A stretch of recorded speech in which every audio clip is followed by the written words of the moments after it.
Hi, so we're going to make some hash browns. Here's the ingredients you're going to need. A potato. This is just a russet potato, your basic baking potato. Believe it or not, there's lots of different kinds of potatoes. This potato is going to be really going to make enough hash browns for two. You could eat the whole thing if you're a hog. I sometimes could imagine you would. Some butter. This is olive oil. Don't pay attention to what the bottle looks like or anything. Olive oil is good. Any kind of vegetable oil, like canola oil, vegetable oil, whatever they happen to have around is fine.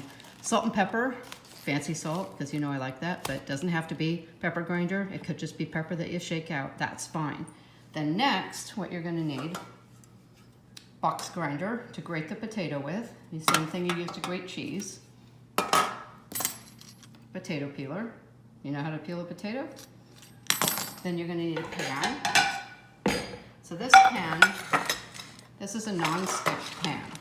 This is really critical that it's non-stick, otherwise it's going to stick all over the place. See the coating? It's kind of different than if it's just rough, or if it's, see, it's kind of shiny. So this size pan is good for this potato. It's not gonna cover the whole thing inside when we're cooking it, but it's a smaller pan would work fine too. If it's too big, it's just a little bit harder to keep it together, you'll see. A spatula. Okay, you want a spatula. You're gonna need some paper towels because we're gonna need that to get the moisture out of the potato. And then you'll need like a bowl, some sort of bowl and spoon because you're gonna be mixing it up in there, okay? So first thing we're gonna do, we're gonna wash the potato and peel it and then grate it.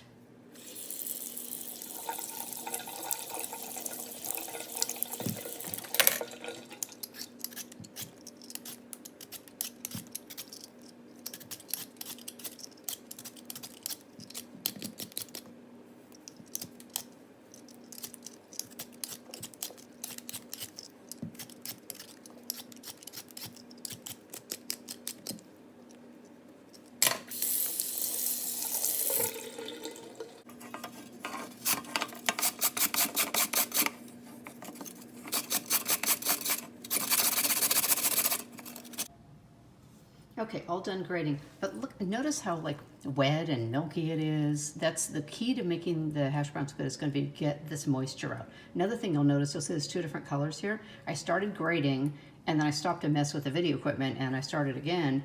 And in that 15 minutes or so, the potato started to change color. It's kind of like when you leave an apple out and it changes color. It doesn't change the potato at all, but yeah, it's not something where you'd want to leave it out for a long time and come back to it. So next thing we have to do is get the moisture out. So what I'm going to use is a bunch of paper towels. You can also use a kitchen cloth or something, but most people have paper towels pretty available and it makes it easy. So I've layered, let's see, 1, 2, 3, 4 of them together. That's probably going to do the trick here. So I'm just going to scrape these onto it in the middle. Let's see how this looks. See how wet it is? It's super wet.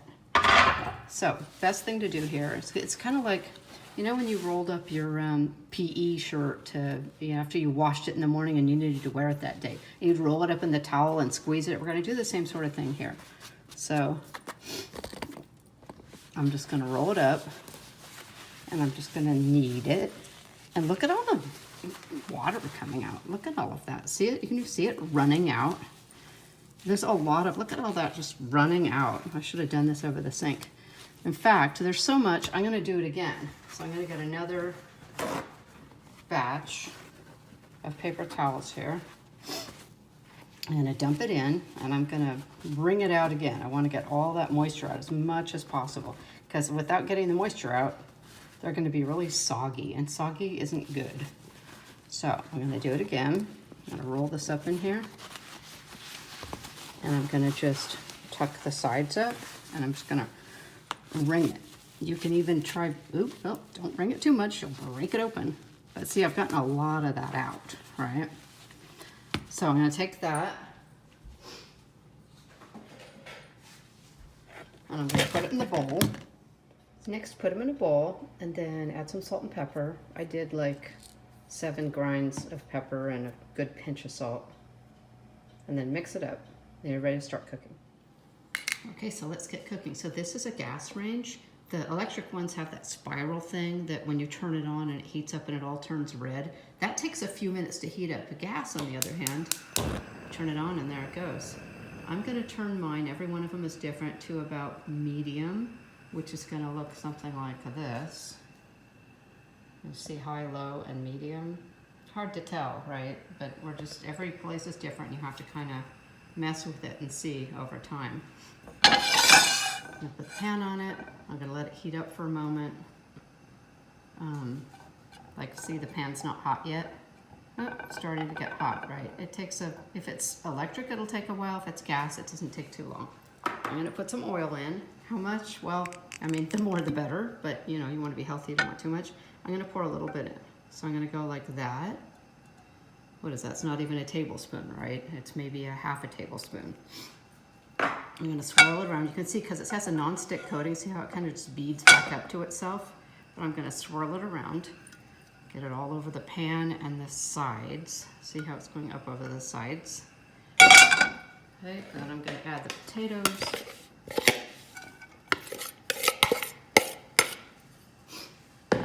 Here I want that's kind of a mess, right? I'm gonna collect them up and squish them down and make them into a nice little thing. I don't want them this thick. See how thick they are?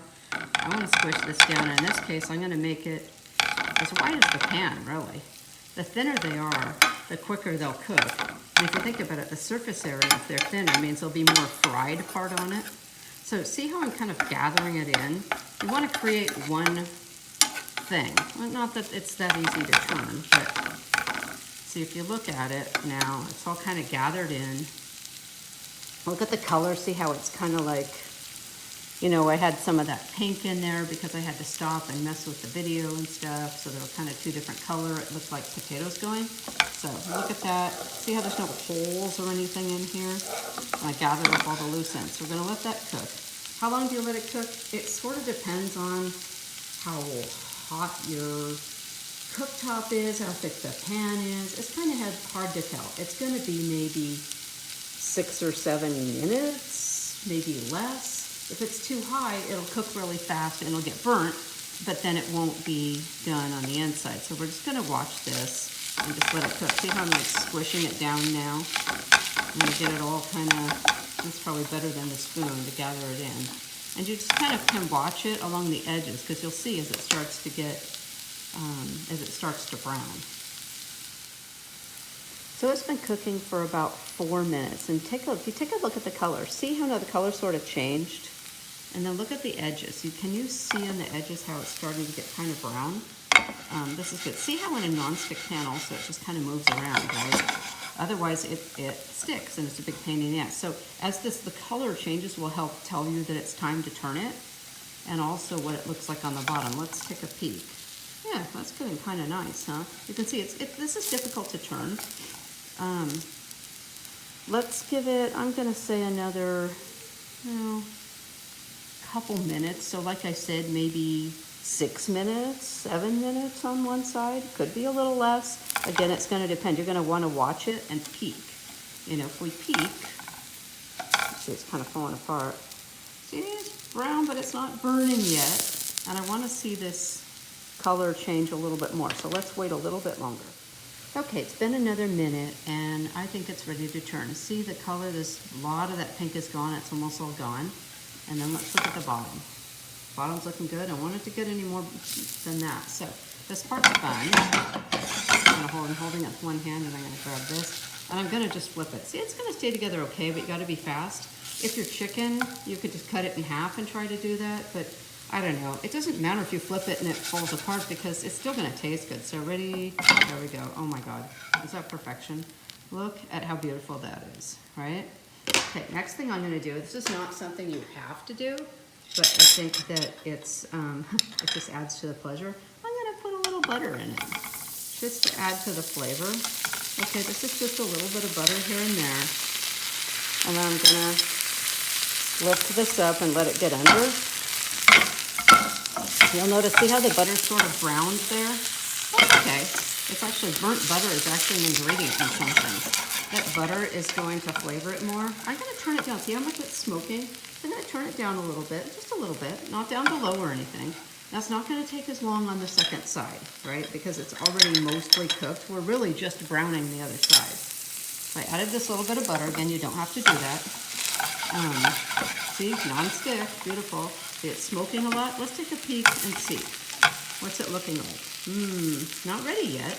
I don't know if you got a good look at that. Let me turn it. See how, see it's starting, you can see all the moisture and stuff from the fat from the butter. We're just gonna let it sit there and cook for a moment. So I'm gonna say on the second side, you might want maybe 3 to 5 minutes, and it might be closer to 3. We're at like, I wanna say, yeah, looking at the timer here, it's just about 2 minutes, and I'm gonna probably another minute or so. All right, it's been another minute, so I'm gonna go ahead and check it. Oh, that looks nice, lovely. I'm gonna turn it off. And then if you're cooking something else, you could just leave it to sit in the pan. If it's electric, you'd want to move it because the electric thing, the coil, would still be red hot and it would continue cooking. With gas, it actually, as you can see, the flame is off. And then since it's a non-stick pan, I can just slide it right onto my plate and it looks beautiful.